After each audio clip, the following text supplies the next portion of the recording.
let me move away a little bit from the speaker. Is that better now? Yes, it's better. We are in the room, so it's not easy for us to talk because we've got the speaker. So I suggest you, yeah. It's all right. Thank you, Rachel and Kasanga.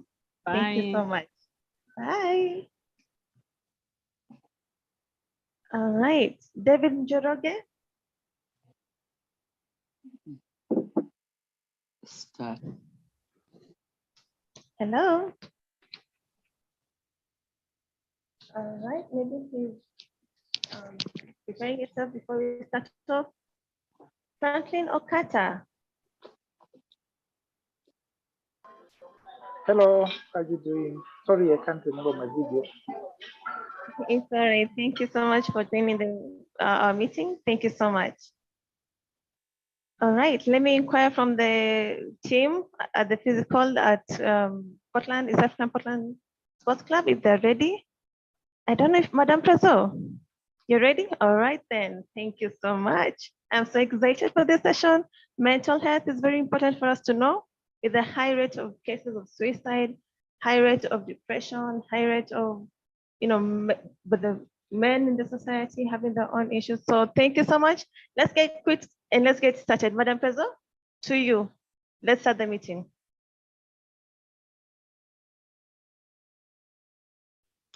Good. Thank you very much, Thank you. And karibuni sana. Welcome to the Rotary Club of Athi River. Love guests, we are the caring club. Thank you very much for joining us and for this fellowship today. We have a very exciting speaker today, and thank you very much for coming in early enough to kick this meeting off. Right, let's do this.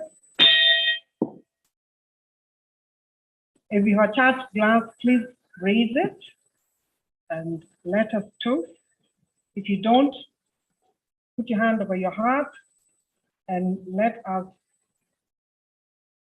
I give you the President of the Republic of Kenya. To the President. Thank you very much. To the President. Karibuni sana.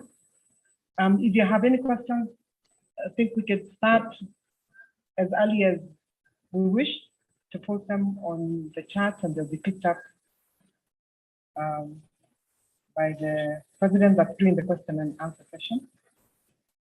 Please register yourself as well there so that we can acknowledge you at the end of the meeting. Karibuni sana. The Rotary Club of Athi River meets on Wednesdays, 7:30 to 8:30. We meet physically at the Portland Club, which is where we are at the moment. There should be a camera and you will be seeing all of us. And now we're meeting on Zoom as well. So we have hybrid meetings. Karibuni sana. We love this. Visitors and the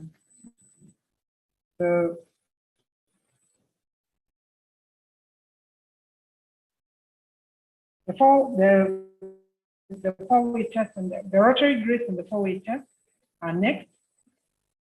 The rotary grace will be done for us by P.E. David of RC Embu.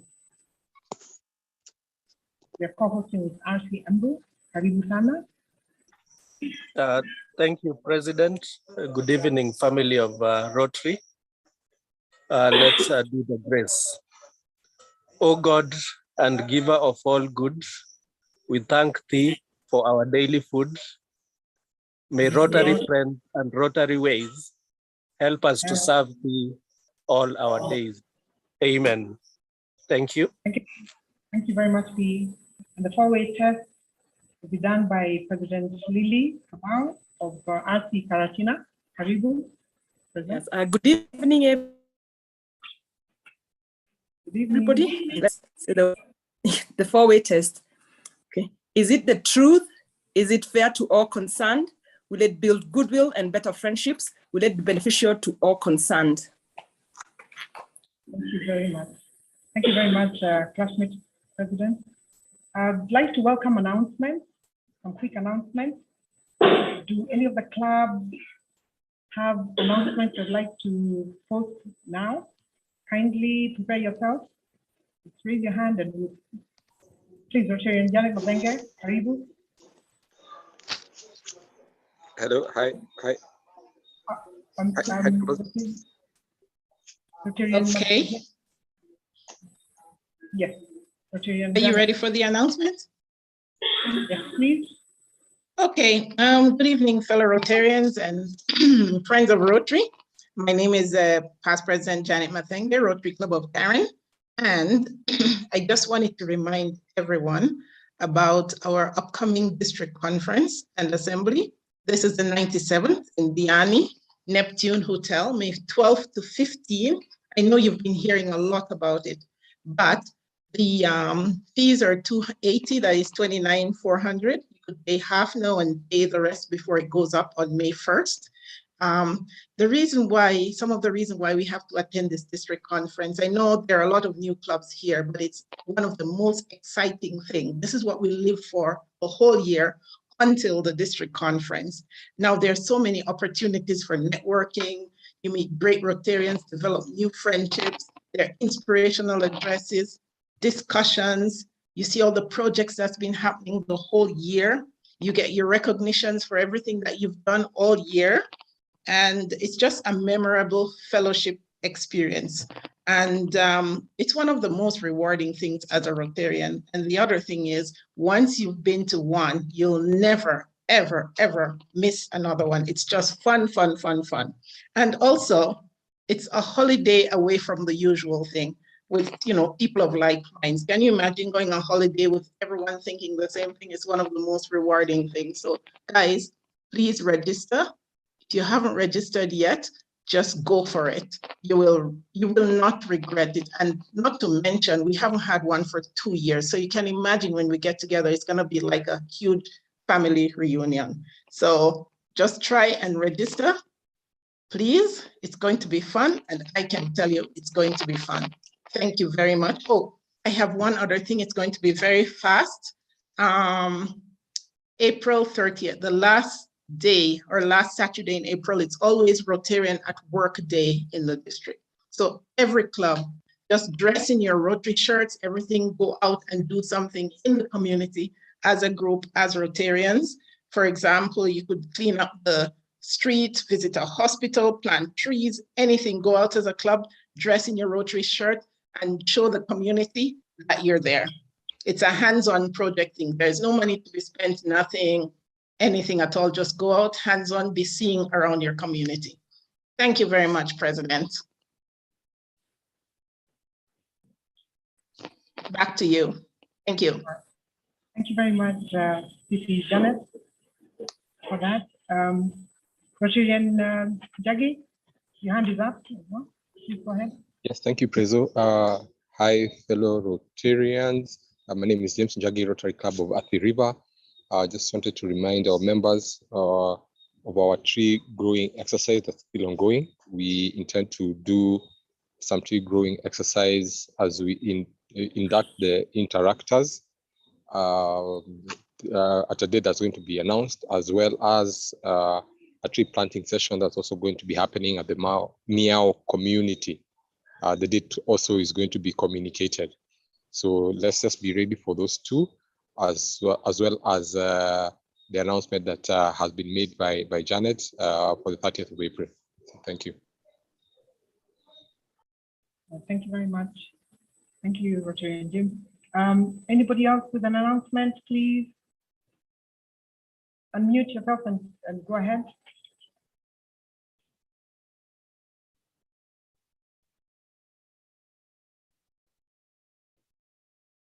RC Karen, I think you had an announcement that you wanted to make.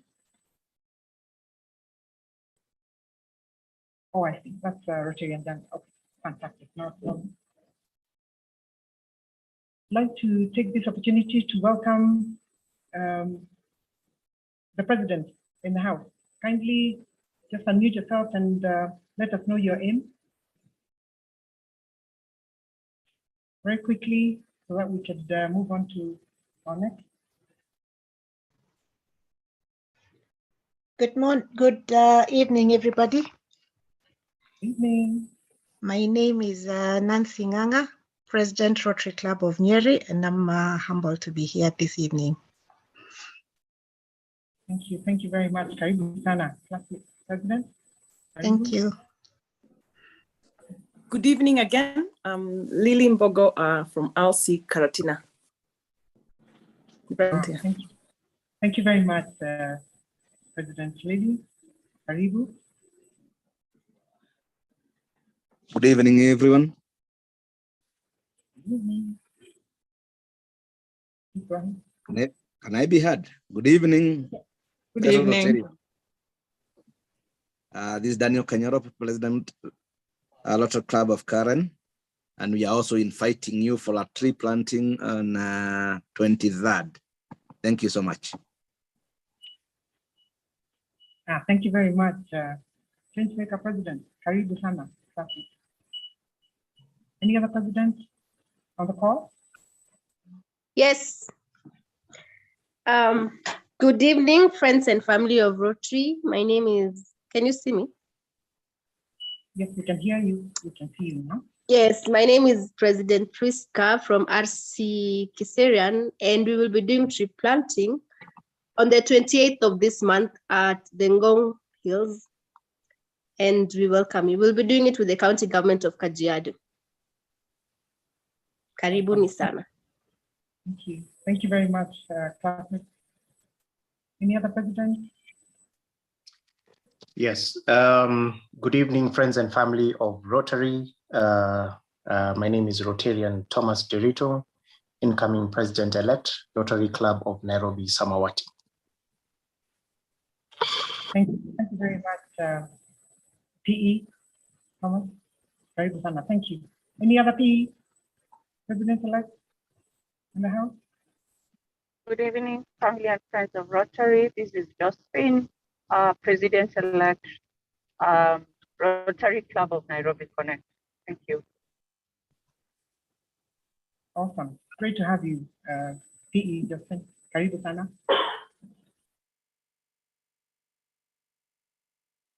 Any other PE?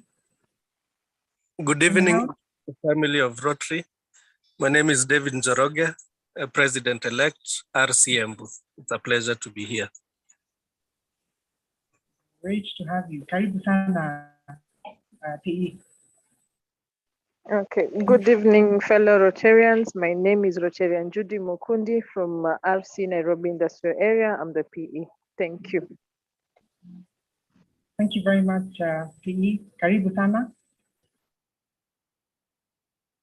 Any other PE? Going. Gone. Right, so karibuni sana. For those of you who just joined us, welcome to the Rotary Club of Athi River. We love guests. We are the Caring Club. We meet on Wednesdays, 7:30 to 8:30. Karibuni sana for fellowship with us. Come to Athi River as well. Once we have the beautiful roads done, you'll be wanting to come and visit us.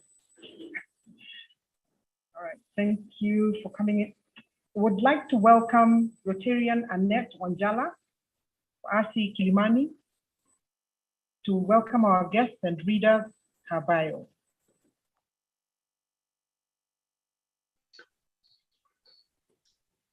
Thank you, Madam President, and good evening, Rotarians. Good evening.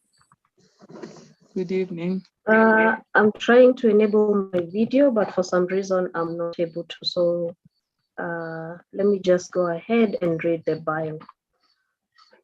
Sylvia Mweni Kasanga began her career as an architect 18 years ago, gaining unparalleled experience as the founder and managing director of Seacam Solutions Company, an architectural and construction management firm, while also establishing herself as a respected arbitrator.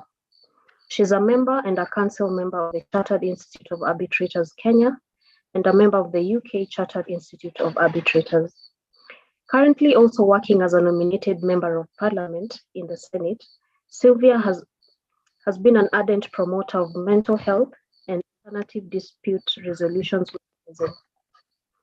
She has sponsored the Alternative Dispute Resolution Bill and the Mental Health Amendment Bill, as well as various other motions and statements at the Senate.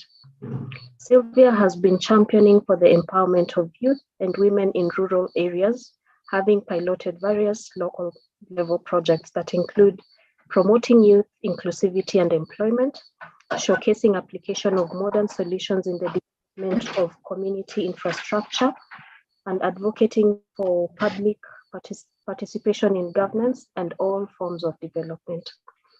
Ladies and gentlemen, I give you Sylvia Kasanga.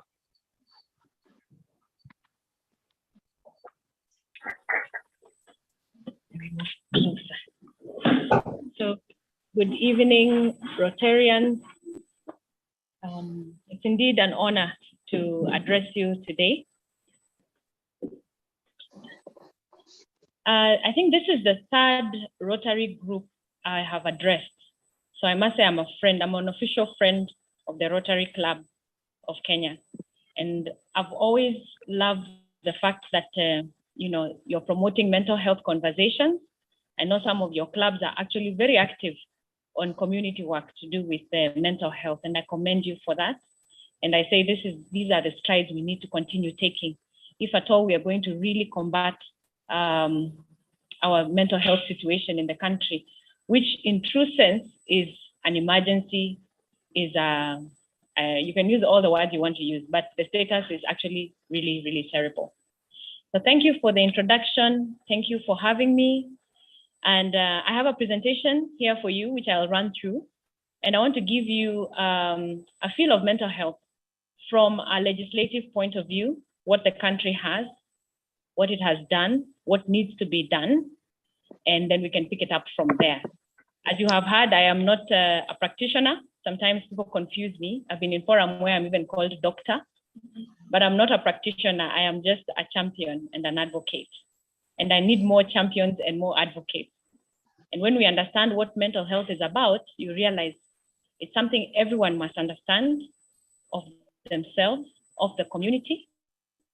We have to participate as a society together to combat it, to fight the stigma, because the stigma is one of the biggest deterrents towards intervention. So we have to work together towards that. So I'm going to try and share my screen. If I have a problem, Mona, you have to help me with that.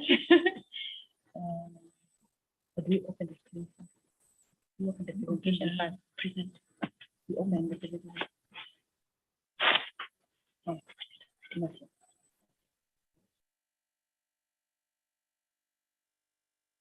Oh.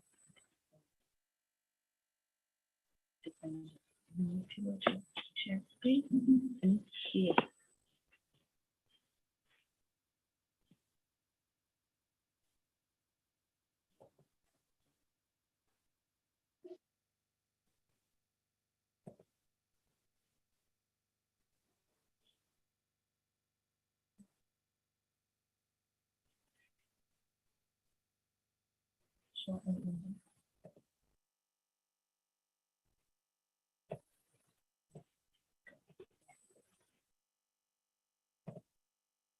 Excellent. I hope we are all together on this, and I was given 30 minutes, so I'll run through the slides fairly quickly.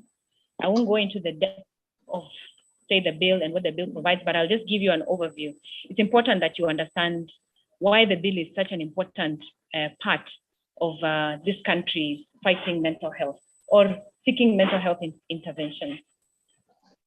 I have there first is the definition, and this is the World Health definition of what is mental health.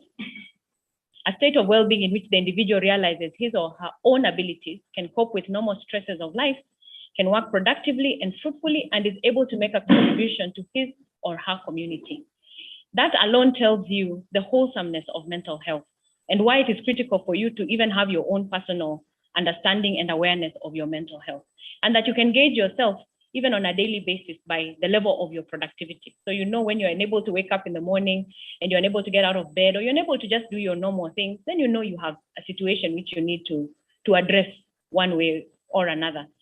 So this is a definition that has been used world over.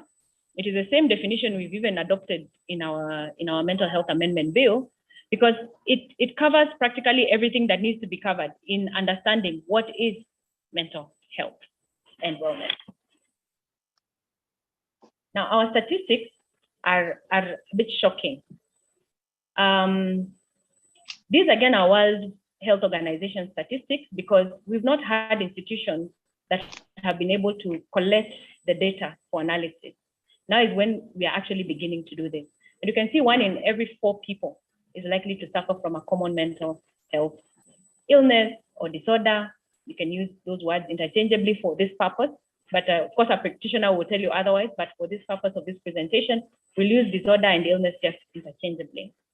And you can see that depression and anxiety disorders are the leading mental illnesses diagnosed in Kenya. So for those of us who don't understand, depression, and even just start with anxiety, because what COVID did is the uncertainty that came with COVID brought in a lot of anxiety amongst Kenyans the world over. But looking at our local situation, having a huge population of young people, the anxiety levels you'd sense that are even higher, because a lot of young people lost their jobs. They're always the first ones to be laid off. Every time, a company has to restructure, young people are easy to lay off. So you find that the anxiety levels amongst our youth have been very high. But again, we know COVID and the impact it had, it's across board. It's all Kenyans experience a lot of anxiety. So when you have these anxiety attacks and anxiety issues, you don't think you're unwell, but actually you're categorized as having a mental illness. So you can see that statistic of 1 in 4 probably changed significantly during COVID time. I've been saying to Kenyans, actually you'll be very surprised, in my opinion, it's 1 in 3, and it could even be worse, because it's been a tough situation for a lot of us Kenyans. And let's not forget, even before COVID, we were struggling with our economy post the repeated election of 2017. So our economy never really picked up the way the usual cycle of the economy picks up. So a lot of Kenyans really have suffered in this electoral cycle. Dr. Lukoye Atwoli, I'm sure you've seen him on TV media. There's been a lot of now awareness created in the last few months and years. And he's the one who said this, that at the moment, 15% Kenyans suffer from common mental health disorders. So that can tell you how badly we are doing. And then we are ranked, Kenya is ranked as 4th with the highest number of depression cases amongst African countries. So we are suffering, really, mental health speaking. Now, this report that is written there, 2015 Performance Audit Report from the Office of the Auditor General. What I've extracted here is just very little. That report paints a very grim picture. While it is expected that a psychiatrist should serve 30,000 citizens, what we have here is a psychiatrist who serves 500,000 citizens. And truly speaking, in one panel where I sat with some of the psychiatrists, we agree it's not the number of psychiatrists that we need to increase, but actually we need other practitioners in the pecking order who need to be increased, and that we shall discuss a little later. But you can see that statistic is worrying. We have only 0.05% of the national budget that goes to mental health. Actually, the global recommendation is 6% of the health budget should go to mental health. So at 0.05, yeah, I think it just means that there's been no focus whatsoever when it comes to mental health. But there have been some strides. I think since we started the work on the mental health bill in 2018, I know the bill is written 2020, but actually the bill was republished again. It went through 2 publications because of some sibling rivalry between the National Assembly and the Senate. So the first round, it died at National Assembly. They decided that it's a money bill and they killed it. And the Senate had to go to court, had to take National Assembly to court. And yeah, they had to go to court so that we can fight, because about 25 bills from Senate died at National Assembly. So we went to court and we won. So all the bills were reintroduced. So the mental health bill was reintroduced in 2020. So those are some of the challenges. But since the advocacy work and the work on the bill, because it raised a lot of interest, I can tell you the public participation we did in 2019 was enough to wake the government up. And a lot of things have happened since then. But this mental health policy is actually a 2015 policy that had drafted, the vision to 2030.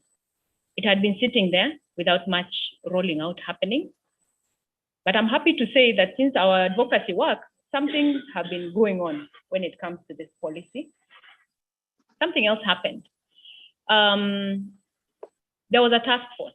This was if you remember in 2019, the president pronounced himself on the issue of depression. And for the first time, the Ministry of Health, the Directorate of the Mental Health Department, yes, they're there. They actually held a conference. There was a very big conference at KICC where they brought in stakeholders drawn from every part of the country to discuss matters mental health. It was shortly after that that the president then put together a task force and gazetted a task force that went around Kenya looking at the effects of mental health to Kenyans and what Kenyans had to say about it. And that task force finding produced a report that was very comprehensive. It was actually a good report. And it's the sort of report that I say every Kenyan needs to be in touch with it. It's very well done, very well written, easy to understand, not technical.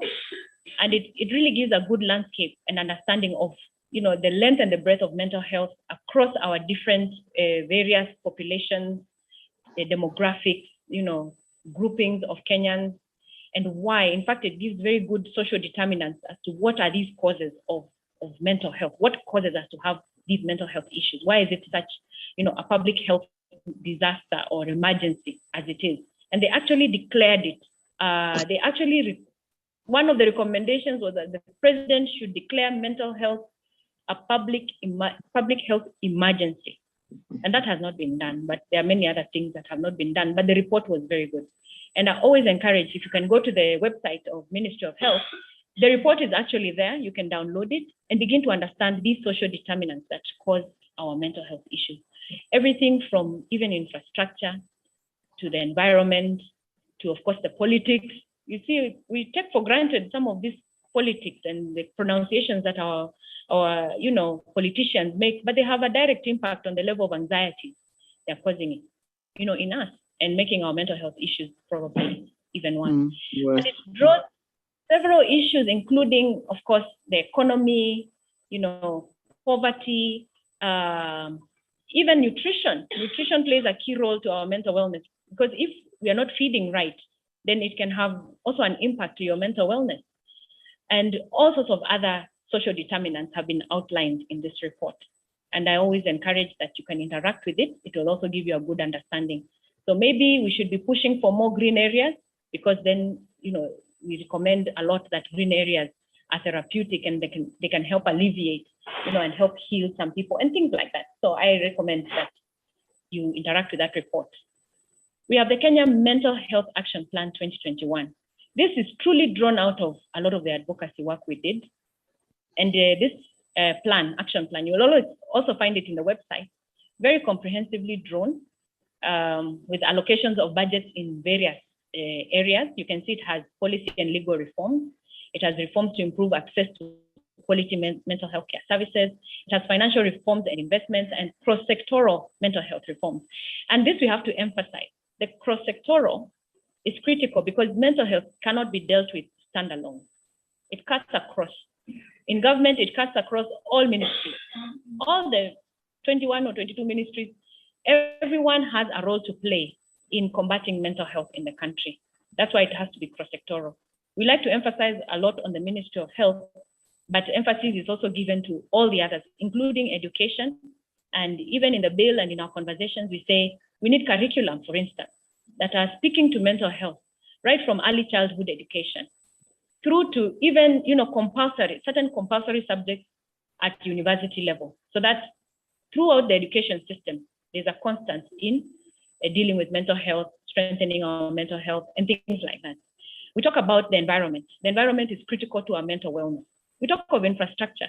A lot of our infrastructure, if you think from the mental health angle, is very poorly done. Just take a pedestrian in Nairobi, starting with the urban area here. Just take a pedestrian on a rainy day who has to walk to work, and tell me if by the time they arrive to work, honestly, if they will be in a state of mind that will make them productive citizens of this country. I don't even need to emphasize that, but you can imagine. And those of you who are drivers in Nairobi, by the time you drive from home to workplace, you know what you've been through. Are you going to be fully productive? In fact, it probably takes you maybe an hour or two for you to calm down your nerves and settle down before you can even start doing your work. That time, if you qualify it and quantify it in terms of money, you can see the losses that it has. So this mental health policy looks across, all the sectors, including, the workplace and all that, including the police force. There's a lot of push now for reforms for mental health in the police force because they're heavily affected, because of post-traumatic stress amongst disorders amongst our police and our men in uniform who defend us, our defense forces. At least the government has done some good steps in making sure that they begin to get interventions directly. Then, of course, financial reform will talk to even issues like NHIF, making sure as part of access, we have enough, resources as a country to cover financial access for all Kenyans. So you can get mental health services, not just outpatient, but where you need inpatient and where you need rehabilitation. For instance, if you've been, in hospital for long, then you have to be rehabilitated back into the society. And then there's a cost to it, and that cost should be covered by NHIS. So all these are conversations that are robustly ongoing, so that we give credit to government, considering we started at zero, and now these conversations are actually happening. First, the fourth intervention is the Mental Health Amendment Bill, which I sponsored in Senate 2018 and now 2020. And it's one of the most comprehensive bills that has been brought to the House by a private member. And it's, I'll take you through what it has, but it's a big deal. This bill is a big deal because there's not been another bill in the recent years. The only other bill, as you can see, is the Mental Health Act of 1993. It was actually drafted in 1983, so it was slightly amended in 1993. It is completely outdated. It only speaks to archaic approaches to mental health interventions, and it only deals with inpatient mental health interventions. It only recognizes the psychiatrist as the only practitioner who can intervene on matters of mental health. It does not recognize the Constitution of Kenya, so it is truly outdated. And that is why it is such a significant bill. And I want to run through this just very briefly, but give you a highlight. To promote, of course, its main purpose is to promote mental health and well-being of all persons in this country, because our Constitution recognizes that you're all entitled to very high quality health intervention. Then it is to coordinate the prevention of mental illness, access to mental health care, treatment, rehabilitation, and services of persons with mental illness. In fact, it has a very significant focus towards people with mental illnesses and their rights, because this is something that was not envisioned at all in previous bills and even in the way we do our things. Also to reduce the impact of mental illness, including effects of stigma on individuals, family, and community health. So parts of the bill, because first it aligns the national government and the county governments because of the new constitution and because of the fact that health is a devolved function, part of the role of the county government is to really deal with the issues of stigma, raising awareness and things like that. So the bill is very comprehensive on how the county governments need to do that. The bill seeks to promote recovery from mental illness and enhance rehabilitation and integration of persons with mental illness into the community. That is very critical, like I had mentioned it before. And then to ensure the rights of a person with mental illness is protected and safeguarded. I'm sure you've heard stories of people with mental illness, their property being taken away from them, or even relatives are very quick to lock up, their own fellow relatives so that they can take over their property. There's a whole section in the bill that just deals with the property of somebody who's mentally unwell, so that we can mitigate that. So there are all these rights that the bill then provides for. There's at the bottom there's the legal capacity, right to representation. Those are very critical because the first question you'd want to ask me is that if I am mentally unwell, I don't have my reality, I'm going through a psychotic episode, how then can I make a decision on how I will be treated and things like that? That's where right of representation comes in. And there's a whole comprehensive section that just deals purely with that. In the event of an emergency, in the event for long-term treatment for somebody who is mentally unwell, how can their representation then be brought into to become part and parcel of the treatment. So issues of consent of treatment, confidentiality, and access to information then roll in together with the right of representation. And it's very comprehensive. If we was to go into that, we will need another like 2 sessions of it. But you can see the access to medical insurance, very critical, so that everyone has then access to this. The bill also, a big part of that bill seeks to mainstream the provision of mental health services with the general healthcare services. And what this means is that we are not looking to build mental health institutions across the country. Actually, far away from that. We want to avoid building mental health institutions because that's what creates more stigma. When you're seen walking in and out, by the time, people really understand that there's nothing to stigmatize or to be afraid of, we want to mainstream them in the general healthcare. So at level 1, level 2, level 3, especially, you want to expand that to just have practitioners on the ground. So in the event somebody goes to hospital, you've done your physical checkup and the doctors cannot find, or the clinic officers, they can't find what is wrong with you, there is somebody standby. Either a clinic officer who's trained in mental health, or a psychologist, or a counselor is also at standby within that facility. So then a Kenyan can get a wholesome consultancy, so to speak. That is what we are talking about, mainstreaming. And then your NHIF card can cover all that service that you receive in that facility. Of course, we still have to retain our level 6 facilities. And the idea of that is so that the referral system now can really work.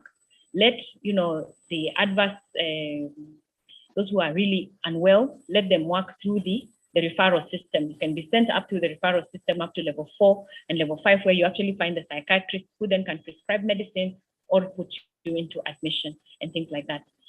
The bill also really seeks to the dignity and access to medical help and right not to be separated, abused, or harmed because you have a mental health disability. You have had these cases left, right, and center. You've had somebody who's mentally unwell has been taken to the police, because most of the time the police are the first to rescue people, especially our psychotic brothers and sisters who are in the streets. You find that the police are the first ones to rescue them.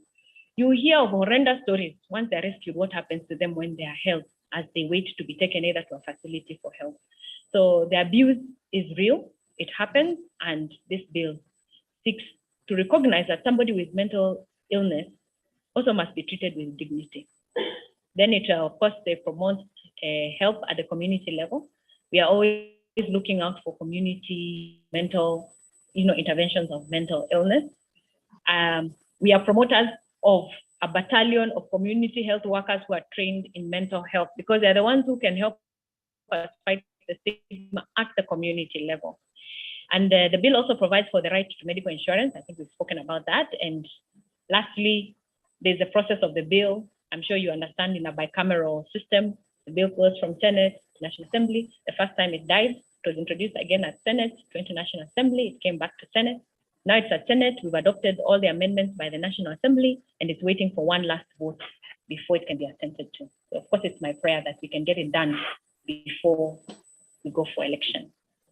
So I've participated. That's much about the bill, and there's a lot more which we can't get into, but that gives you a good snapshot of, if the bill comes to life, then you can see the interventions that we shall have at national and county level.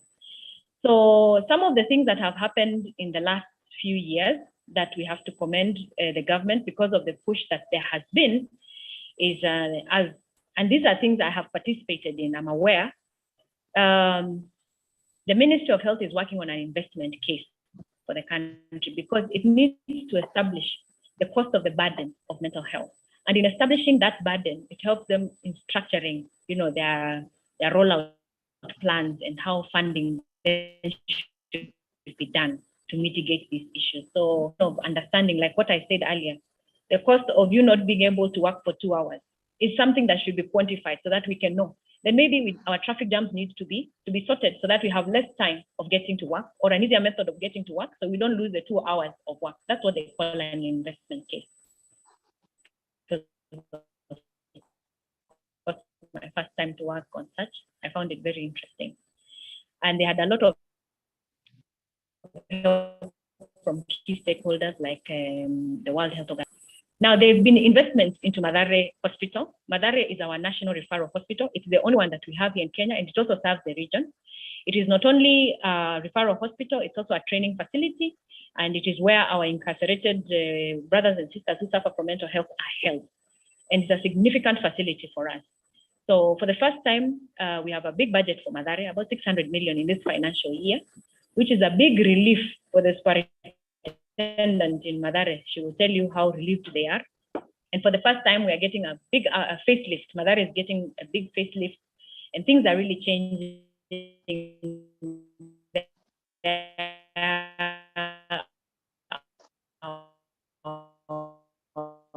Our inpatients now are better treated, better food.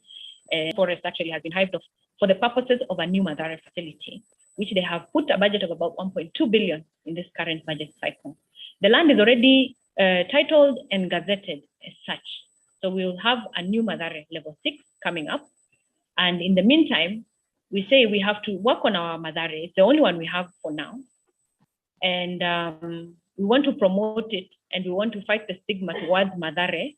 So I have started a small campaign I'm calling Friends of Mathare, if they allow me that. It's a political year, and normally government doesn't want to interact with politicians because of course we are looking for votes. That's the wrong place to look for votes.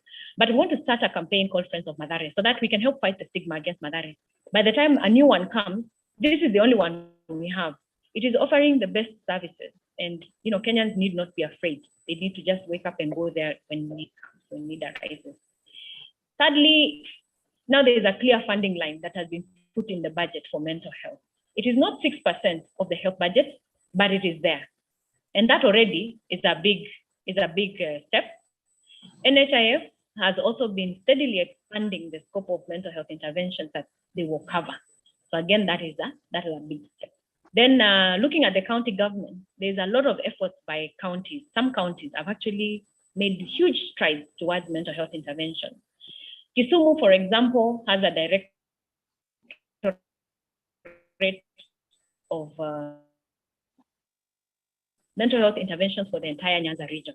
I've actually interacted with that team, and it's amazing the work they have done. Makueni has a robust mental health program, which is very good. And a few other counties. I know Taita Taveta has actually passed a bill on mental health. So, and there are a few others I might not know, but those ones I have interacted with. Then, of course, we have very many organizations, including Rotary Club, yourselves. We have many, many organizations that are now, have amplified the mental health conversation. Some have been working for a long time in the mental health field, and I got to interact with them when we had our first public participation, and we mobilized them to come on board. And we got to meet a lot of them. And actually, the only thing that they have been lacking is, a centralized method of, coming together to work for the same outcome that they're looking out for. And the government is now really trying to put strides of bringing all the key stakeholders together. We can work towards the same common goal, which is a good thing. And I know many of them have participated in the policy intervention. So I'm almost done. This is the second last slide. I don't need to speak to the limitations because they are known. We don't have the infrastructure. We've not funded the little infrastructure that we have. We don't have enough research, enough data, and again, coordinated collaborative structures, like I just said, to know that the mental health directorate in the Ministry of Health, because they have to function under a board. Now the board cannot function because there's no legislative framework. So they're actually waiting for this bill to go through, because then the bill brings to life the board. That way, then they can start doing their serious policy work at board level. Then, of course, we don't know much about mental health. The literacy levels on mental health are very little in this country. And then, of course, the stigma and the discrimination goes with the low literacy levels on mental health. So those are really the limitations that we must look to overcome. Opportunity. This is the last one. The political will. I said this in another forum. I said right now, the president has an advisor on mental health because he took it upon himself to create more interest and see how he can help Kenyans. And we pray that the next government will have that level of goodwill lest all the work we have done, doesn't see the light of day. Political will is so critical towards these things. The government has to prioritize them if we are going to see them. So my prayer is that the next government, and I hope we listen carefully to all the groupings, especially now the two groups that are there, who's really going to give us that goodwill, really put our ears on the ground if we really care about our own mental wellness as a nation. That political will is what will lead to the implementation of all the plans that have been done, all the public awareness and advocacy that we have done will not go to waste if we have the right political goodwill. But that said and done, it doesn't stop us, citizens, yourself, myself, wherever we shall be, from continuing with our advocacy work. Because really it is for us, it's for ourselves. So we must continue the advocacy work. It is one of the best ways of fighting stigma, because everyone is speaking to it.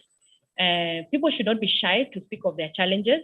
People should not be shy to share their stories as well. Even those who are mentally unwell, we encourage that you come and tell your story, because by telling your story, you will help somebody else, come out. And that's how we really solve our problems. And of course, the global focus is there. Mental health is a global issue. It is there. I have spoken on mental health on several global platforms, regionally.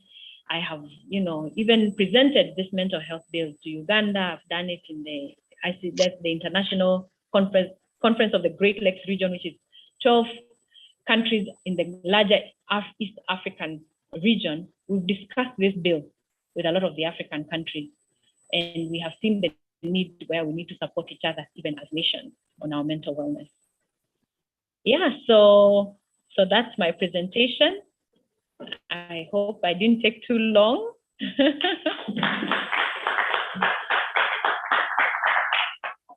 And I'm happy to take any questions. Thank you.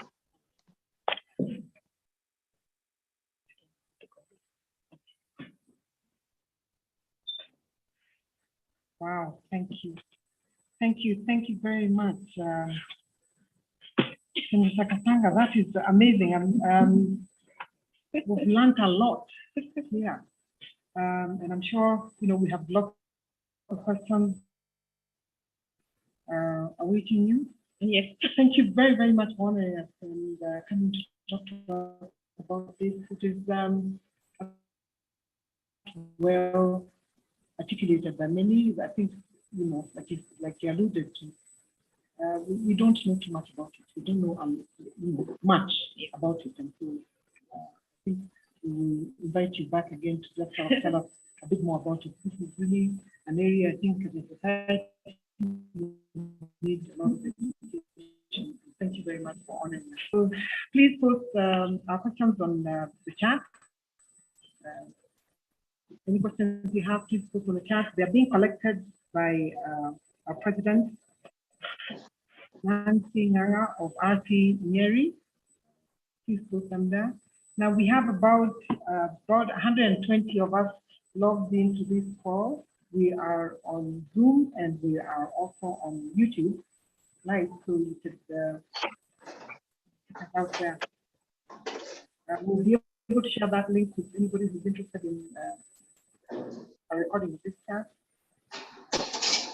Karibu sana, President classmate Nancy Nganga, the question and answer session.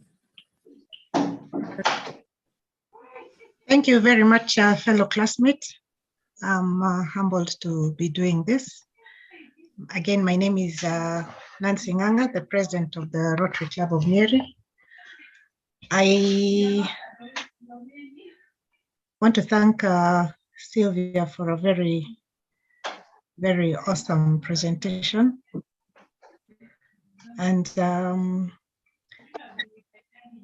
there is one question on the chat which says, our court system and statutes, such as our penal code, continue to carry terms such as imbecile and idiot, which probably increases mental health stigma because of the connotation they carry in popular speech today. Is there a campaign to expunge these terms from the proposed legislation? It's the only question I can see, so I guess I'll hand it over to you, Sylvia, for now. Let me, President Nancy, you also have something on your WhatsApp. Please check on that. Okay. Yeah. Senator answers that one. Okay. Yeah. You're right about this. Whoever commented about that is true. The court system has had a lot of issues when it comes to, our fight against stigma is not working in the court system, but there are campaigns. In fact, we tried in the bill to decriminalize suicide, and it was knocked out on a technical issue.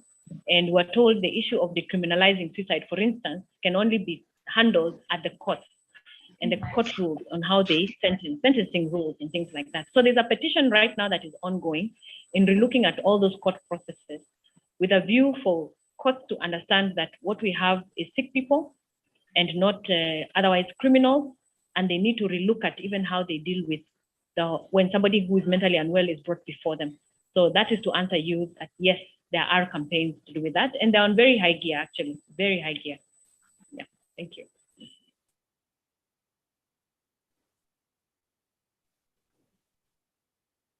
As you look at those ones, there's one that has come on. Thank you so much for that. All right, go ahead. Okay, sorry. There is one question that says, what is mental disorders? What are the causes? How can we prevent them? And can mental health be inherited? I think mental disorders can be inherited.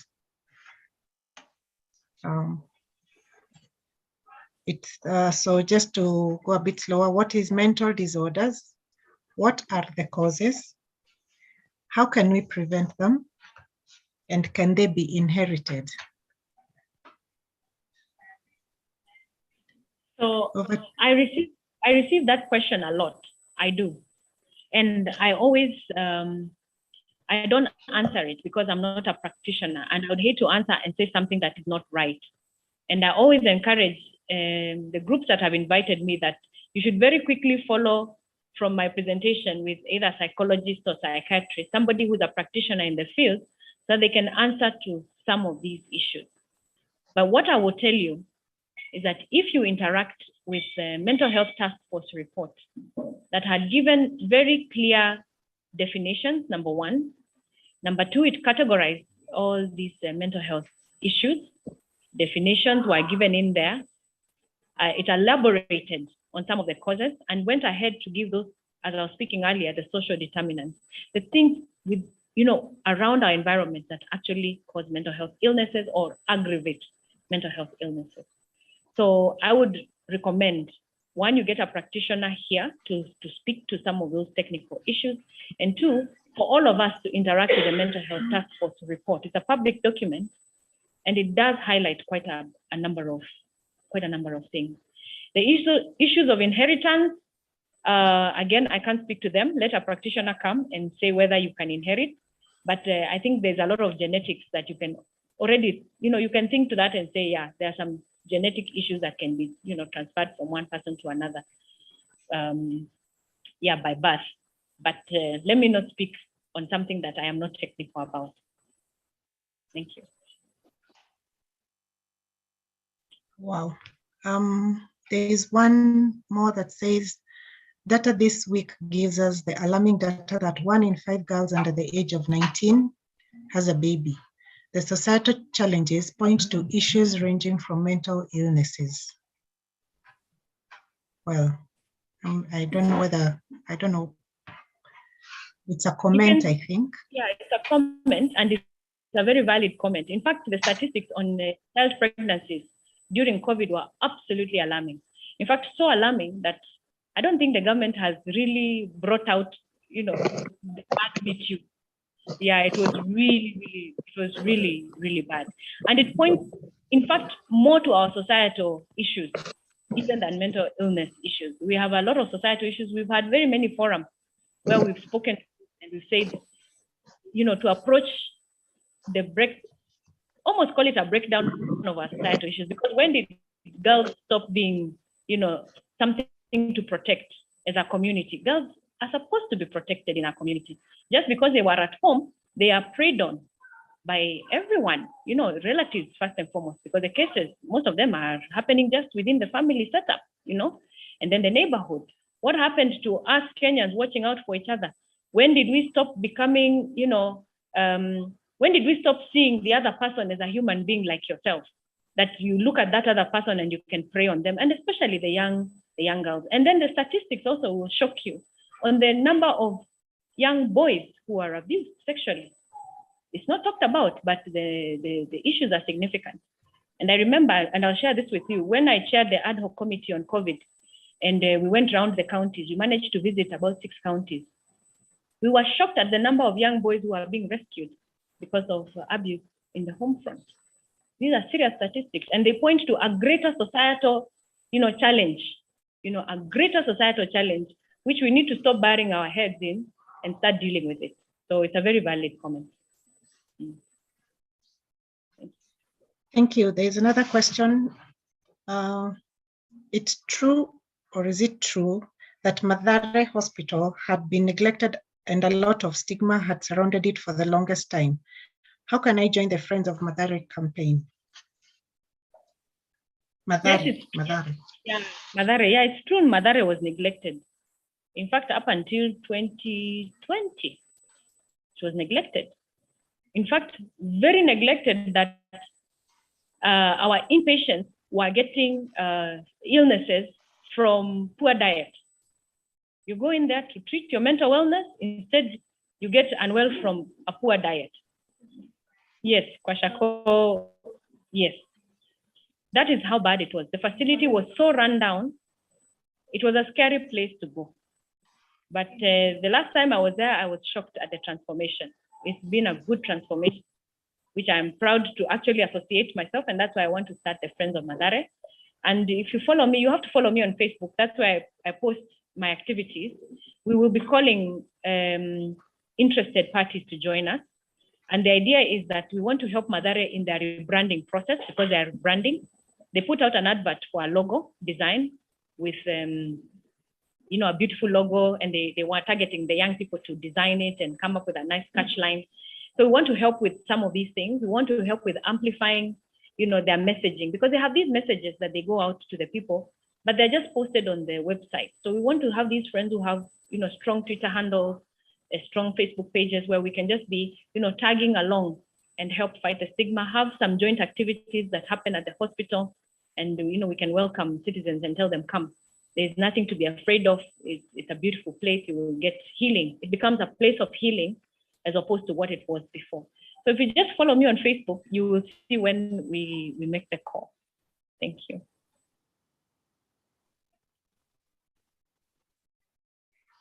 Thank you so much. There is another one.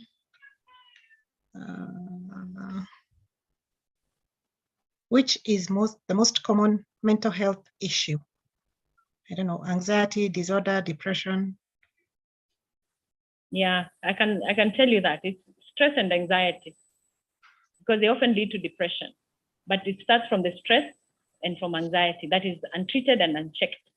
Then you end up having, you know, when you're overly anxious, you're so stressed, and you have no mechanism of alleviating your stress levels, even if what is causing your stress is beyond you, say joblessness, lack of an income. It's a little bit beyond you, but you don't have ways of mitigating the stress levels and the anxiety of not being able to see light at the end of the tunnel. So what happens is that you go into depression. So you can categorize the stress, anxiety, and depression as probably the most common. And also I consider them sometimes the worst, because when they go unchecked, they really become, you know, other more advanced, they bring other more advanced mental health issues.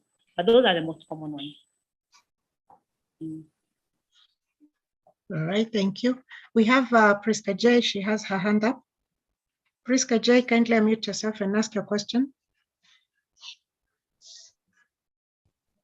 My question is actually two. One is that some of the professions, like teachers, they do not use NHIF. And we know that most of them are affected in big ways. So does the bill provide for that it is compulsory for all insurance companies to list mental health as one of the illnesses that are covered? And then 2, does the bill in any way support private investors in this field, like those people that own or that in the practice of, that are providing the institutions for mental health? And also, yeah, for now, that's the only thing I have to ask. The bill covers that insurance should take cognizance of mental health cover, as to whether it mandates private insurance companies. That one I can't speak to it.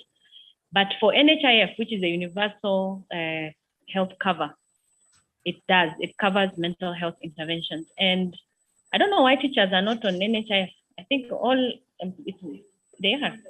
all employees, it's mandatory. And where we are going with the universal health coverage is that everyone should have NHIF.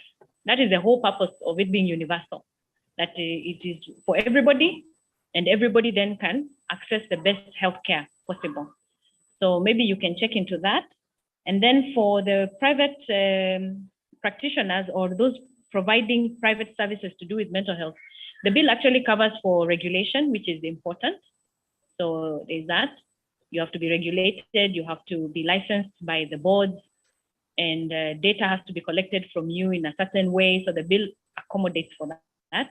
And in other words, it's to say it does support the efforts of private facilities that are offering the mental health care. The government takes cognizance because there's such a big gap. So they have to, of course, support key stakeholders as far as they can. Yeah. Thank you. Thank you. Thank you so much. I do not see another question, and I don't see another hand raised. So maybe I can wind this up by making a comment. We have one question from the floor. We have learned that, yeah, sure. We have a question from the floor.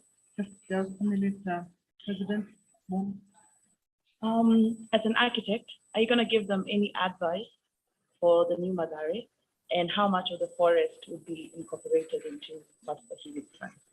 Oh, I was hoping no one would ask.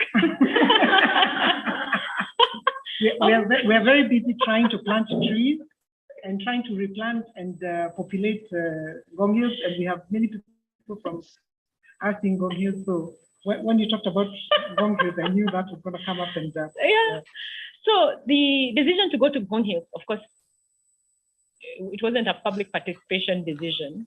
It was announced and it had been done to a certain extent, so we accepted it. And in fact, I serve in the Committee of Lands and Natural Resources, and I can tell you, this government has been very busy trying to resettle people who are in the forest so that we can rehabilitate our forest. So this particular one, I don't know how the decision was made, but the fact that we'll have a facility in a tranquil environment is also something that I personally celebrate. So you can see why I didn't want that question asked because I have a bit of a conflict. There. And secondly, Mona, as an architect, of course, I'd have wanted this job. Everyone wants to do work with government, but that they have single sourced an architect from Italy who is actually doing the consultancy. Of course, I don't celebrate that, but I accept because now what do we do? It's already ongoing, but we will soon have a facility, state of the art. There's a question here on the chat from. Great, thank you.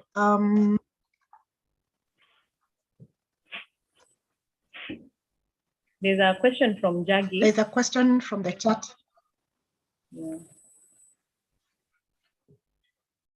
Yeah, Can I go Jaggi. ahead? Yeah, just go ahead. The question from Jaggi is, thank you, Senator Kasanga, for championing mental health issues and running the Friends of Madare. is there a plan to have such a facility in most counties to ensure that the people in Mashinani also have an institution that can be of benefit to them? Seeing alarming numbers. So we already have about, we already have, as a nation, we have about 14 level 4 institutions on mental health. Surprisingly, they're there. They're not really functional, but they're there.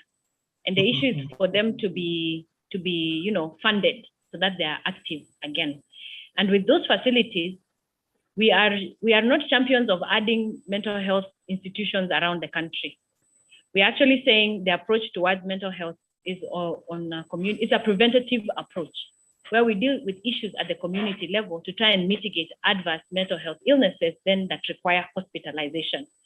So in fact, the bill, like I said earlier, the bill's focus is on community approach towards mental illness. That is training, raising awareness, bringing that literacy that we don't have to the people, speaking to it on a multi-sectoral approach from nutrition to education and all the others, so that we can mitigate and have less cases that require hospitalization and institutionalization.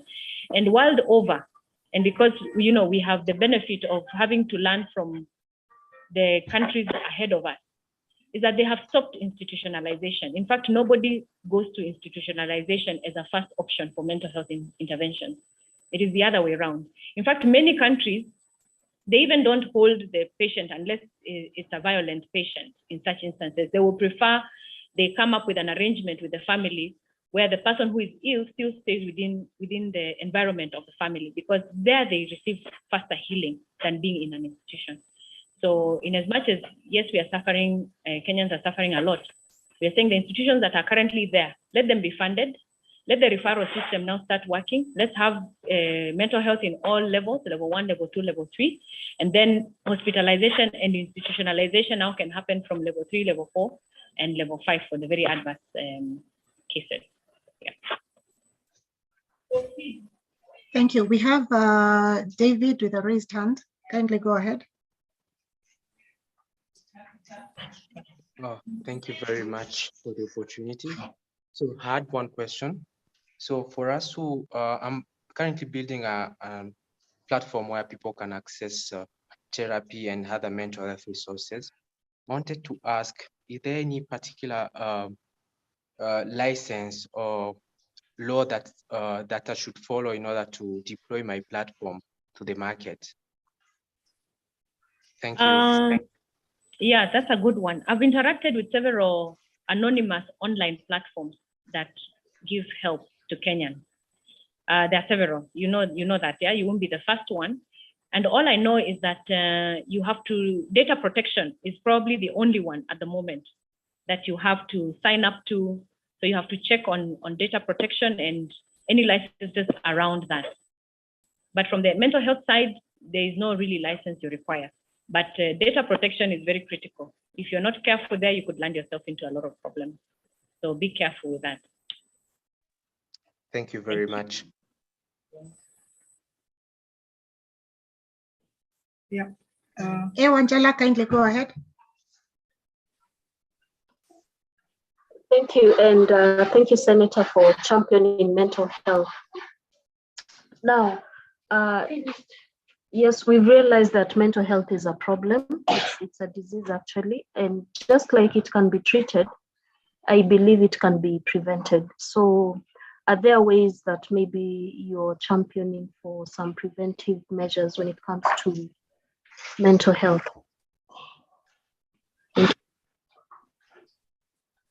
Yeah, prevention is key to mental health. And because we're in a country with such a big gap, by the time we even have the budget, like what we are saying, at 6% of the health budget being directed towards mental health, then we have to look towards prevention. And prevention starts with fighting of stigma, which is what most of our advocacy work has to do. We fight stigma so that people can realize that it's just an illness like any other. And we bring, as part of preventative measures, is bring the conversation to the fore. We are fighting for the conversation to be on the forefront, and we are fighting that, there's more information on mental health so that people can recognize what it is from an early, stage, or they can realize their own awareness to the level where you yourself can tell when you're not mentally well. So the advocacy work we are doing alone is a preventative method of dealing with mental health. So that is the angle that we are taking. Then, of course, like I said earlier, is the use of community-based health workers who are trained on mental health. So if you see some of their works in some of the counties where they're already activated, then you begin to realize that that preventative conversation is the key to dealing with our mental health issues. So the answer is actually yes. We have somebody in the physical meeting who would like to ask a question. Rotarian Yvonne, please. Mine is to first and foremost commend you for the job well done. I know from the history and from the presentation that you've done, it's quite elaborate, and actually, if you dig deeper, it's a lot of work. For me, it's just I would love you to just share a little bit personally where's the genesis of all this coming from, the mental space and all that. It would really help us, and yes. All right. Thank you. Okay. That question always comes. I was going to hope that this is the only forum where I've not been asked that question. So it's a long story. The journey is long. How it ended up on my desk was actually by default. As I was looking for what to do as a nominated senator, as a nominated senator, you don't have a brief as such. You don't have constituents. You've been handed the seat. It's a privilege you've been given. So, I mean, if you care, it weighs on you because then you have to prove your worth. And my party leader didn't ask anything of me. He actually just said, you have been selected because of your CV. And for once, they wanted to see with somebody with such a CV, what can they do with such a seat? So there you're given a charge, and it's a serious charge because then you really have to prove. You really have to prove. So that's the charge I was given. So I grappled with it in 2017. Okay, 2017, we didn't do much work because we were in the resist movement, if you remember, after election. Work actually started in 2018 after the handshake. That's when we settled down. And for us who are new in parliament, it was a shock. It was really deep end. Walking into parliament, people shouting, then you're told to walk out. Oof, it was a real shock. But when we finally settled down, and I was grappling with then what do I do? What do I do? Where do I start? Nobody really tells you what to do in parliament. There, everyone is very busy with their own issues and their own interests and the interests of their people. So there's nobody to tell you what to do. But I had the mind of calling the young people in Makueni. Then they were formed into a very organized group. They were called Makueni Youth Enterprises Service. And I called the president and his team. They came to my office and I told them, you have another senator. You have 2 senators. Now, what can I do for you? And they gave me a whole list of everything. And of course, sometimes when you ask a question, you're given an answer that you can't deal with. So I asked for their forgiveness and I narrowed down their list to 2 issues. One was young women who have dropped out of school because of pregnancy and they end up in the bars along the Mombasa Road. Makueni has a huge frontage of Mombasa Road, lots of little towns with cabs. So our young girls drop out of standard 8, some in the middle of high school because of pregnancy. They're rejected at home and they end up working there. And they actually had a database of those young girls. So I marked that as one intervention I could have. And the second was the number of youths who are abusing drugs, again, along the highway. And I just put a question mark on that and I said, give me some time, I reflect on these 2 issues. For the young women, it wasn't too difficult to find an organization that could work with them. So I was able to hand that over because my office is not funded at all. I have only 1 PA, so we have to work with the resources that we have. And for the second problem, I just happened at that time to be working with some Polish doctors on maternal health care in Makueni, where we are launching some small gadgets that help with monitoring the baby in the very rural areas. And they're the ones who told me that to deal with issues of drug use and abuse, I have to look at mental health. I had never connected the 2. And like everyone else, mental health has never featured in my life, in my mind, because mental health can only be that madman in the market. So I wondered why he would ask me to look at our mental health laws. So out of curiosity, I got the research team in Parliament. Parliament is resourced with excellent research team. So I wrote a letter to the director and I said, I need research on mental health, what it's about and everything, what the country has, what are the best practices. Within 2 weeks, I had that presentation on my desk and I went through it and I called one of my very good friends, Dr. Alvin. By then, Dr. Alvin, Ben knows Dr. Alvin, we were in school together. Dr. Alvin was working at Aga Khan Hospital. I called him and I said, I need help with this issue. And what he did is he brought me a psychiatrist to my office. And that psychiatrist, her name Dr. Kitazi, had served as a superintendent in Madare for over 10 years. So Dr. Kitazi came, looked at me, saw that I was genuine in my questioning, and she decided to give me, I call it mental health 101. She took me through mental health 101 for about 5 hours. We sat in the office. She took me through the length and breadth of it all, what it is, the different scopes, the different types, the different interventions. After that, she gave me a snapshot of what Madare is like. Then I asked her, then what do I do? And she said, the first thing you must do when you have a seat like this one, and with the privileges you have, is a legislative intervention. You must change the law. So there is where my work started. But also there's a realization from her conversation that even I myself had suffered depression, had suffered post-traumatic stress disorder, and I had never connected that as a mental health illness. Whereas I went for therapy, I was treated, and now I am able to be a productive citizen of this country. It had never occurred to me that that which I went for therapy for is actually a mental illness. So when I made that connection, I said, then all Kenyans must know and understand that there's actually nothing to be scared about, that this is what it is, and this is, there are ways you can deal with it. You can be sick and you can still live your life fully, and there's treatment to it. So that's the story. Thank you for asking.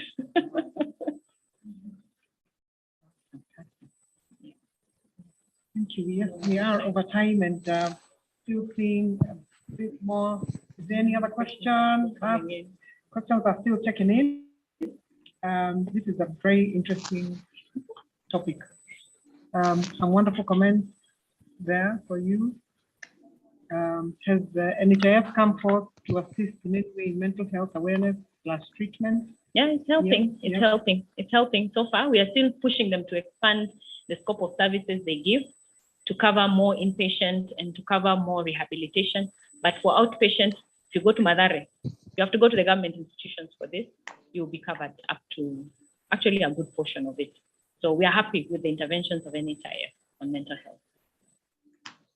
Thank you. Thank you. President, did you have was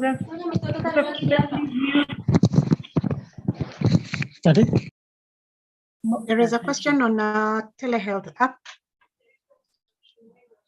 Hello, for those with telehealth app, what do we need to operate telehealth app with mental health focus? I'm not sure about that. Again by Lily. I don't think I've interacted with that before.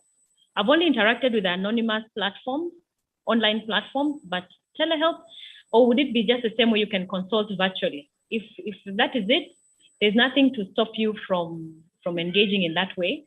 But of course, you have to be sure about the rights of the people on either end, that they are consented and they are secured. Just the usual rights of privacy must be checked into before you go into anything to do with consultation, whether virtually or otherwise. So that's the advice I would give. Thank you. Thank you all. Thank you so very, very much, everyone, for the questions and for participating. Thank you. Yeah, thank you very much, President Nancy. We have overshot our time. Of course, the questions were really, really good. And do you want to do a last shot, President Nancy? There were just two comments that I wanted to run through very fast. One was very informative and exciting topic, Madam Senator. Congratulations on driving change and mental health. Thank you. That was from PP Eva Nderu, RC Karen. There was Dara Solanki says, thank you for this session. It was informative, especially being in the mental health field and raising awareness and reducing stigma. I highly appreciate it. He had a question, what can be done or is being done about the issue about lack of data and research on statistics around mental health in disorders and illnesses in Kenya? Maybe we can take that as a last question kindly.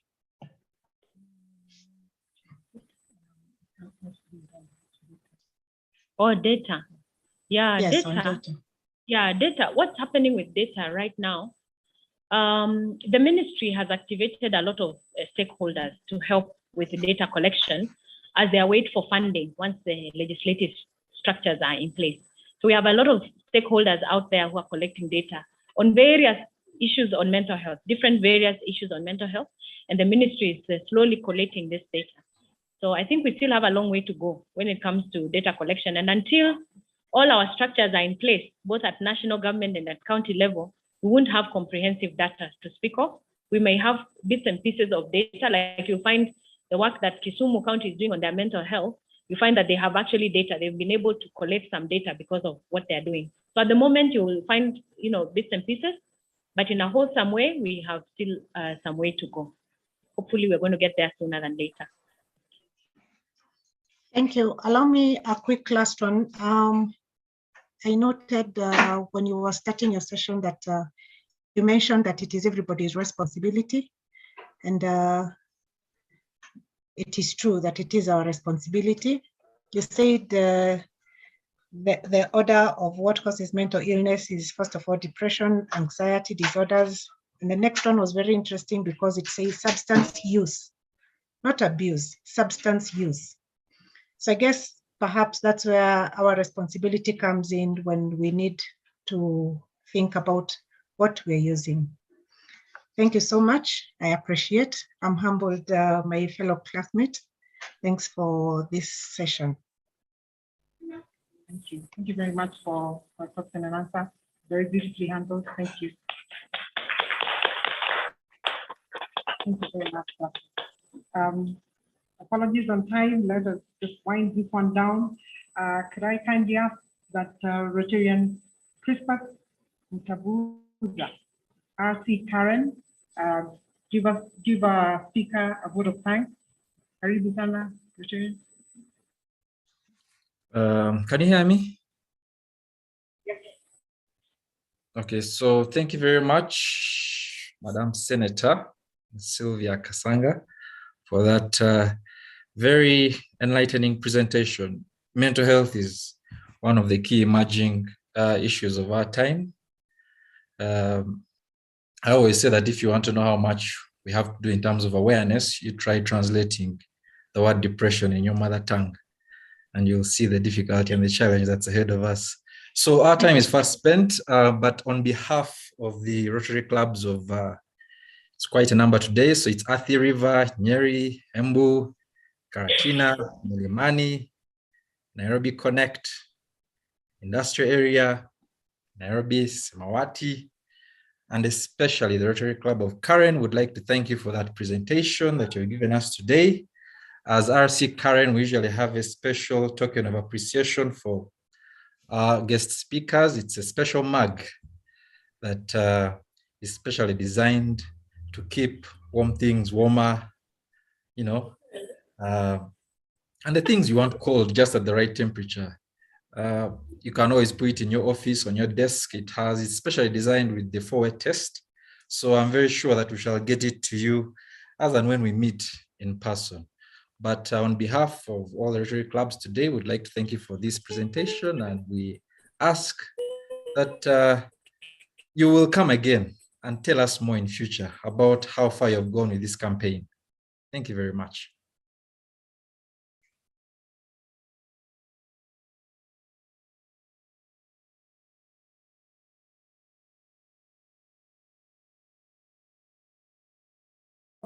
No.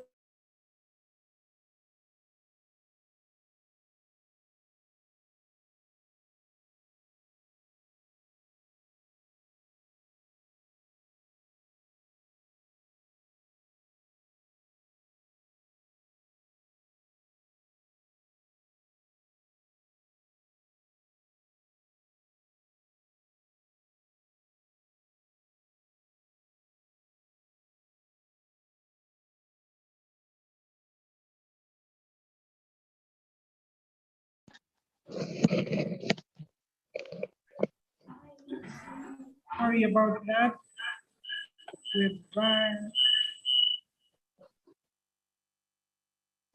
Rotarian Christmas.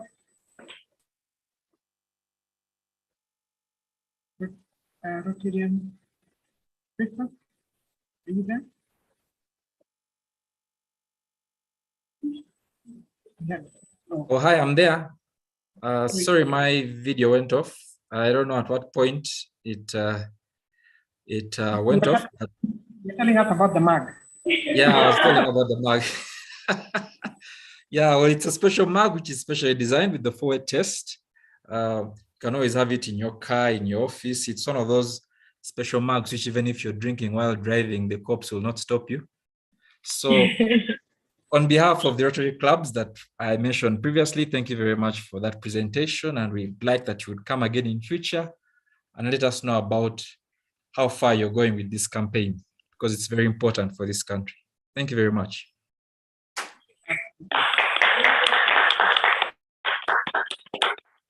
Thank you very, very much, Jane Christoph. SAA moment, Arti Altiriba, Piscata. A minute? Half a minute?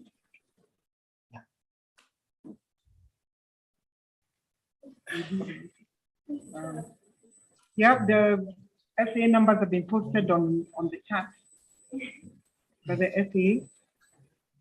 Thank you very much all for attending this fellowship. Really appreciate your coming in. I'd like to acknowledge the presence of PDG Bamford, Jeff Bamford, if he's still on the call. Thank you very much for visiting our club. And all the district officials that are on the call, thank you very much. Karibuni sana. Without further ado, I would like to close this meeting. Karibuni sana. Please come back to the Rotary Club of Athi River. We meet on Wednesday. And we love our guests. If you have a charged glass, please raise it. If you don't, put your right hand over your heart. My name is Charter President Joki Kiama of the Rotary Club of Athi River. On behalf of all the hosting clubs, Rotary Club of Nyeri, RC Embu, RC Karatina, RC Milimani, RC Nairobi Connect, Industrial Area, Nairobi Samawati, Karen, and the Rotary Club of Athi River, I give you Rotary the world over. Rotary the world over. Rotary the world over. Rotary the world over. Thank you so much. Thank you. Time for fellowship now. Karibuni sana to Portland Club Athi River. Fellowship begins. Thank you. Thank you and goodbye. Bye. Thank you very much. For All bearing right, with us. thank you. Nice meeting.